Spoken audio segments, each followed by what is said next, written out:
امید ہے آپ تمام لوگ بالکل خیریت سے ہوں گے۔ آج ایک انتہائی امپورٹنٹ ترین ٹاپک ہے کہ کون سی بٹ یا لگام گھوڑوں کے لیے زیادہ یوزفل یا مفید ہے۔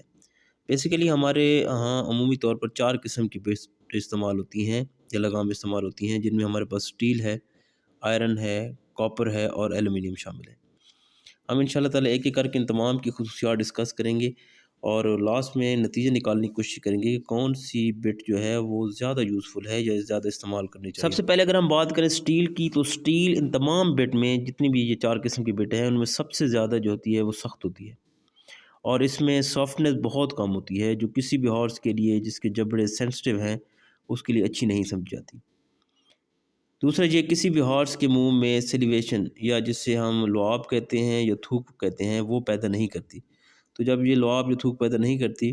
تو لازمی سی بات ہے جب یہ کسی بھی ہارس کے منہ میں ہوگی تو وہ رفنس ہوگی، وہ رف ہوگی اس کے منہ کے اندر، اور وہ جبڑوں کے ساتھ جب ٹکرائے گی تو وہ ہارس اس کو اتنا زیادہ اچھا نہیں سمجھتا اور منہ کو زخمی ہونے کے بھی زیادہ خطرہ ہوتا ہے۔ نیکسٹ بات کرتے ہیں ہم کاپر بٹ کی، اور یہ ان تمام بٹ میں سب سے زیادہ ریکمینڈ سمجھی جاتی ہے ہارس کے لیے۔ چند ایک وجوہات ہیں جس کی وجہ سے اس کو اتنا زیادہ ریکمینڈ کیا جاتا ہے۔ فرسٹلی تو یہ ہے کہ اس کا ٹیسٹ بہت اچھا ہوتا ہے، اور جب یہ ہارس کے منہ میں ہوتی ہیں تو یہ گھوڑا پسند کرتا ہے اس کے ٹیسٹ کو۔ دوسرا یہ ہوتا ہے کہ یہ سیلیویشن یا تھوک جو ہوتی ہے وہ بہت زیادہ پیدا کرتی ہے گھوڑے کے منہ کے اندر، اور جس سے یہ ہوتا ہے کہ گھوڑے کے جو جبڑے ہیں یا کلے ہوتے ہیں وہ خشک نہیں رہتے، اور وہ بٹ کے لگنے سے سخت یا رف نہیں ہوتے۔ اور اگر کاپر کے ساتھ سٹین لیس اسٹیل کو ملا لیا جائے، یعنی ایسی بٹ بنائی جائے جس میں کاپر کے اندر سٹین لیس اسٹیل بھی ہو، تو اس سے ایک مائکرو وولٹیج پیدا ہوتی ہے جو بالکل ہلکی سی ویبریشن پیدا کرتی ہے، جس سے گھوڑے کو یہ وہ اکساتی ہے کہ اس کو چبائے۔ تو جب ایسی بٹ اس کے منہ میں ہوگی تو گھوڑا خود بخود یہ پسند کرتا ہے کہ اس کو چبائے، تو اس سے گھوڑا منہ کیا کرتا ہے زیادہ ہلاتا ہے۔ اگر ہم آئرن بٹ کی بات کریں تو اس میں صرف ایک ہی خصوصیت ہوتی ہے کہ وہ جو ہے جس طرح، کیونکہ یہ بھی ایک دھات ہے، تو جس طرح کاپر بٹ جو ہوتی ہے وہ گھوڑے کے اندر تھوک یا لعاب پیدا کرتی ہے، تو یہ جو آئرن بٹ ہوتی ہے یہ بھی گھوڑے کے اندر تھوک یا لعاب پیدا کرتی ہے۔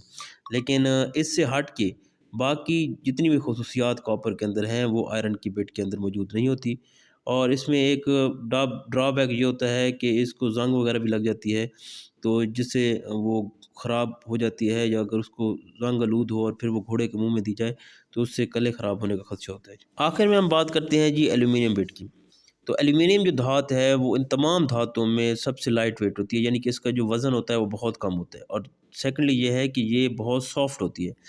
تو ایسے گھوڑے کہ جن کے منہ زیادہ سینسٹیو ہوتے ہیں تو ان کے لیے ہم ایلومینیم بٹ استعمال کرتے ہیں۔ اس سے یہ ہوتا ہے کیونکہ اس کا جو ویٹ ہے وہ بہت لائٹ ہوتا ہے، تو ان کے جبڑوں کے اوپر جو ہوتا ہے سٹریس یا پریشر بہت کم پڑتا ہے، اور دوسرا جو ہوتا ہے کہ سافٹ ہونے کی وجہ سے ان کے کلے جو ہوتے ہیں وہ خراب نہیں ہوتے۔